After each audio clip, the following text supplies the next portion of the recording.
Maintenance of accumulators. 1. The level of the electrolyte should be checked regularly and maintained above the plate. 2. The accumulator should be charged when the electromotive force of the cell is below 1.8 volts and when the relative density of the acid is below 1.12. 3. Large currents should not be drawn from the battery for a very long time.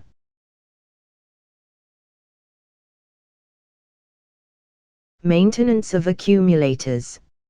4. The accumulator should not be left in a discharged condition for a long period. 5. Shorting or overcharging the accumulator. The accumulator should be avoided. 6. The terminals should always be kept clean and greased. 7.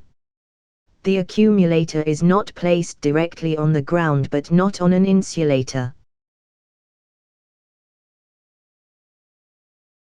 Alkaline accumulators. The electrolyte in this case is an alkaline solution such as potassium hydroxide. The common types are nickel-cadmium and nickel-ion accumulators.